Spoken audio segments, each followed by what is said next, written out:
በአይሁድ መንደር ሲል የቤቱ ቅናት በላኝ። ኢየሱስ የሚሉትን ስሙን አትጥራ ቢሉኝ እምቢ ብያለው። ያለ ፍቅሩ አልመላለስም።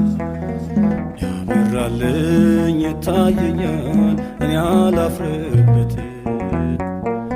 ኢየሱስ ልበል ኢየሱስ እርሱ ነው ሕይወቴ።